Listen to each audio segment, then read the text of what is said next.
Now, we got a lot of beautiful old cars out here, and we got some car club members here to help us celebrate this grand opening. Well, all the car club guys, hold your hand up or stand up. All right, thank you so much for being a part of this opening. And most wonderfully so, do we have any GM employees that worked in Pontiac to help produce these cars? Will you raise your hand? All right. All right. That's what I'm talking about. We did it. All right.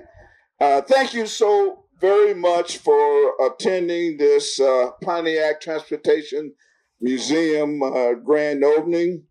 This is an accumulation of many years of passionate, hard work. What you see in phase one, which is about 12,500 feet, is primarily the product of some visionary individuals and who've spent a lot of time helping us, and just a wonderful group of volunteers.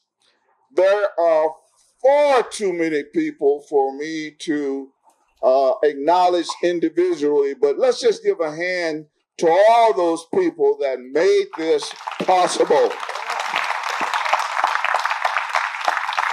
You know, I'm going to introduce a lot of people for you here today that have been especially instrumental in making this dream come alive.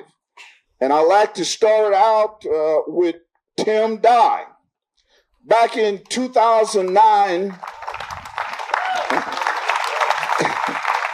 this museum was a gleam in Tim Dye's eye.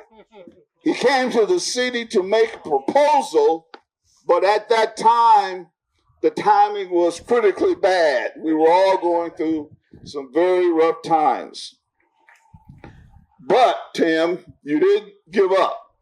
You kept on going, Tim, and as many as you know, Tim did start a museum in Pontiac, but it was Pontiac, Illinois, all right? And if many of you have never been to Pontiac, Illinois, it's a good sight to see. It's on Route 66. And if you want to get your kicks on Route 66, then you need to stop by the museum that Tim has put together there. Now, a lot of you guys don't remember get your kicks on Route 66, but I see some faces in here that look like they may have been here during those times. So, Tim, we're going to stop in and say hello to you when we're on our way west. Okay, thank you.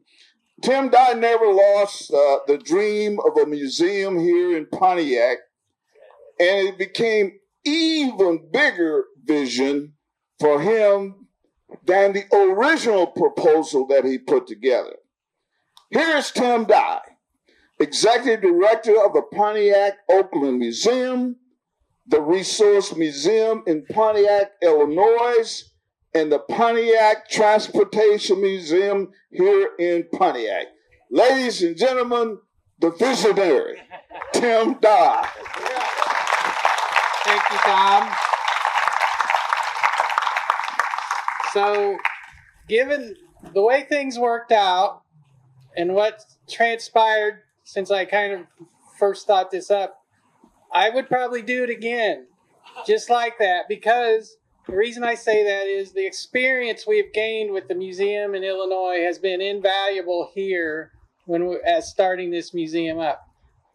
We kind of started it at our house in Broken Arrow, Oklahoma, and then to the museum in Pontiac, Illinois, which is kind of like Mayberry, by the way, and then to here. So it would have been too big of a step, from the house to here. But the way it's worked out, it's really worked out well, and I'd probably want to do that again. So, all right. So, but anyway, I'm going to talk a little bit about the future, but again, it may have been my vision or my idea or whatever, but without the volunteers and the donors, it would never happen. So I wanted to acknowledge them and there's so many of them I, of course, cannot name, but very thankful for them and what they've done to help us get here. Now, I tend to not want to look to the back or the past as much as I should, but on occasions like this, if any of you have been to this building in the previous years and you see what it is now, you know we've come a long way, but there's still a long way to go. So we have just a few things left to do in phase one, a walk-in display case. There's going to be a door right there so we can get our newest acquisition, that GMC coach in the building. And then we're going to move on to phase two, which is in the middle of the building. We're going to pop out the front, make a new main entrance, a larger gift shop. It's going to look like a Pontiac dealership in the front. We'll have cars in there. And then as you move back, more car display. We're going to have a buggy dealership in there to show and talk about the great buggy and coach, carriage industry that we had here in Pontiac, and which is really the beginning of it all. And then in the back, we're going to have an area for events and a pavilion, a small pavilion there to work out of so we can have events. And then as we move into phase three, we're going to have a kind of a toy area for young and old kids. And there will be models and, of course, toys on display and a slot car racetrack for everybody to play on, which is still very popular. And then beyond that, we're going to have an engine room to talk about the drivetrains, the unique engines and drivetrain pieces that Pontiac and the other companies here made. And next to that is going to be a gallery to display the wonderful illustrations from both the designers and from the advertising side of things. And then more car displays there. Down below is going to be our library. And we have already amassed an amazing library. And as time goes on, more and more amazing things get donated to the library. And also down there, there's going to be a more display and a behind-the-scenes space where we can work on cars and do things there.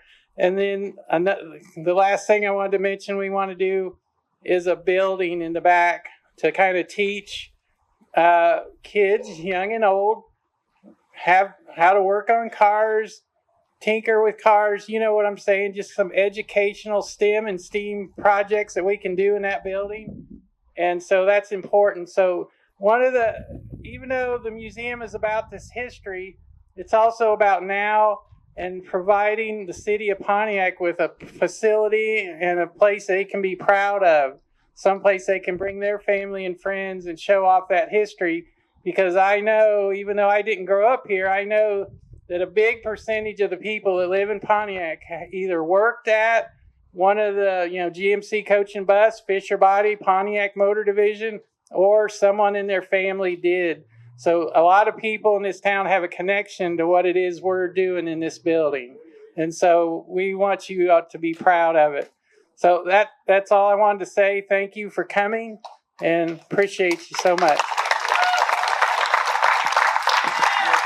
All right, thank you, Tim. Let's give Tim another big hand. A man with not only vision, but extraordinary vision is Tim Dye. Thank you, Tim.